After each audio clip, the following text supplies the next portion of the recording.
Associate editor निर्मल तिवारी की report आपको बता दी। बजट पर फीडबैक और शेष रही जनाकांक्षाओं को जानने के लिए नई परंपरा। दरअसल मुख्यमंत्री भजनलाल शर्मा ने नई परंपरा शुरू की है। मुख्यमंत्री भजनलाल शर्मा की फीडबैक लेने की सहज तरीके से साथी मंत्री विधायक कायल हुए। कल रात्रि सहकारिता मंत्री गौतम कुमार दत्त के निवास पर पहुंचे मुख्यमंत्री भजनलाल शर्मा।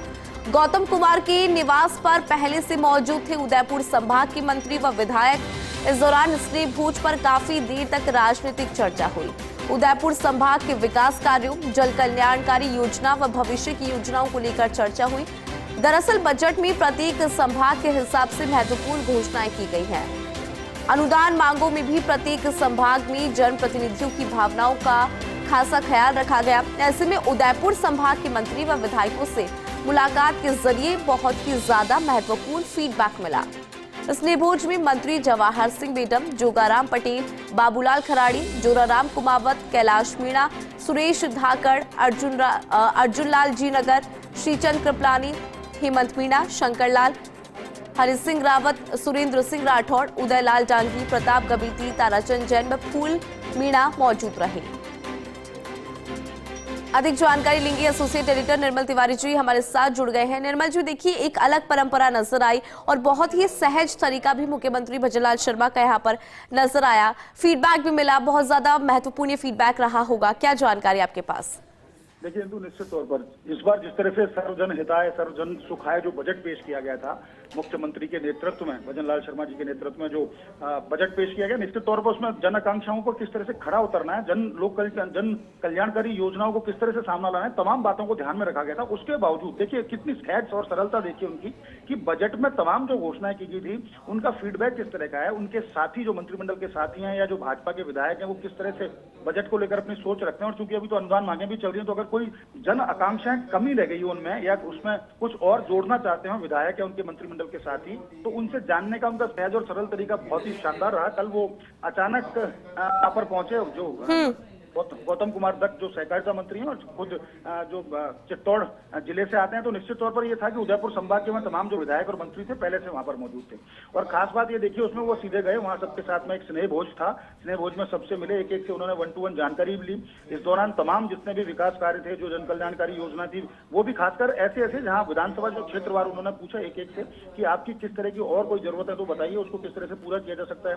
बजट में घोषणा जो की गई वो पर्याप्त है, उनका जनता में किस तरह का जनता से फीडबैक मिल रहा है, उन्होंने उस बात की भी जानकारी ली। और खास बात देखिए इस पूरी मुलाकात के दौरान उनके साथ जोगाराम पटेल भी थे, उनके साथ जोराराम कुमावत भी थे, जवाहर सिंह बेडम जो मंत्री हैं वो भी थे, बाबूलाल खराड़ी जो मंत्री हैं वो भी थे। और सब सीएम को अपने बीच में पाकर एकदम से उनकी सहजता और सरलता के कायल भी हो गए। देखिए इस बात का बहुत बड़ी बात होती है कि कोई भी लीडर अपने साथियों के साथ, क्योंकि जब देखिए लीडर की सफलता भी तभी है जब उसके साथी उसके साथ होते हैं। और जिस तरह से मुख्यमंत्री की लोकप्रियता अपने साथी विधायकों में है और अपने से भाजपा ही नहीं कांग्रेस के विधायक भी उनकी जो सरलता और सहजता है उसके कायल है। क्योंकि वो अगर सुबह अगर उनको वॉक करने जाना है तो सेंट्रल पार्क में वॉक करने निकल जाते हैं, भरतपुर पहुंचते तो वहां जनता के बीच में वॉक करने निकल जाते हैं, चाय की थड़ी पर रुकते हैं, जब बाहर यात्रा पर जाते हैं वहां सहजता के साथ वहां चाय पीने लग जाते हैं।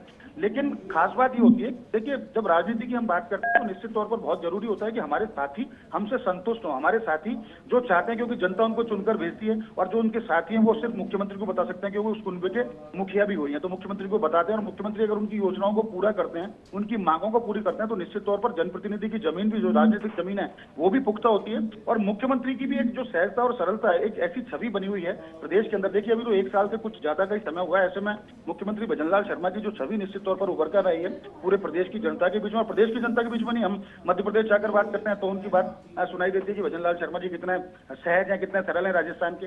दिल्ली जाते हैं तो इस तरह की बात आती है। महाकुंभ में गए तो आप देख सकते हैं महाकुंभ में उससे किस तरह से वो पूरे परिवार के साथ गए और तमाम विधायक और अपने मंत्रिमंडल के साथियों को लेकर गए। तो निश्चित तौर पर एक नई परंपरा की उन्होंने कल शुरुआत की। उदयपुर संभाग से ये शुरुआत हुई है। माना यह जा रहा है कि जो दूसरे संभाग हैं उन संभाग के भी जो मंत्री या विधायक हैं उनमें से किसी एक का निवास चुन करके वो उस पर भी पहुंचेंगे, उस संभाग के विधायक और मंत्रियों से भी मिलेंगे, उनसे भी फीडबैक लेंगे। लेकिन फीडबैक लेने का ये सबसे सहज और सरल तरीका है। निश्चित तौर पर कह सकते हैं कि इससे एक राजनीतिक जमीन जो है भाजपा की, भाजपाइयों की और भाजपा विधायक और मंत्रियों की वो तो मजबूत हुई है, जनता में भी एक अच्छा संदेश जाता है। क्योंकि कोई विधायक अपनी बात सीधे तरह से अगर मुख्यमंत्री तक नहीं पहुंच पाता तो इस तरह के स्नेह भोज के अंदर वो अपनी बात रख सकता है। तो कुछ अगर उसकी और जनकांक्षाएं जो पूरी नहीं हो पाई हैं या कुछ और जरूरतें जनता की और कोई डिमांड आ गई है तो उन्होंने कल मुख्यमंत्री तक पहुंचाया उदयपुर संभाग के विधायकों ने, और मुख्यमंत्री ने भी उनको साफ तौर पर कहा कि बिल्कुल उनकी जो भी डिमांड है उसको पूरा किया जाएगा। सबको साथ मिलकर चलना है, राजस्थान के विकास की एक नई गाथा लिखनी है। तो निश्चित तौर पर कह सकते हैं कि समृद्ध सशक्त राजस्थान की एक परिकल्पना को साकार करने के लिए मुख्यमंत्री भजनलाल शर्मा एक शानदार लीडर के तौर पर जो सामने आए हैं और जिस तरह की उन्होंने नई परंपरा शुरू की है, निश्चित तौर पर कह सकते हैं इससे भाजपा भी मजबूत हुई है, संगठन भी मजबूत हुआ है और जन अपेक्षाएं जो हैं वो भी पूरी होने की स्थिति में तेजी से पहुंच रही है। क्योंकि जनता का जो सीधा संवाद है वो उनके जनप्रतिनिधियों की जगह मुख्यमंत्री तक पहुंच रहा है और मुख्यमंत्री अगर उनको पूरा कर रहे हैं तो निश्चित तौर पर कह सकते हैं कि सशक्त राजस्थान की परिकल्पना की जो साकार करनी थी उनको उस दिशा में वो तेजी से बढ़ भी रहे हैं। इंदु, ठीक है निर्मल जी, बहुत शुक्रिया जानकारी देने के लिए।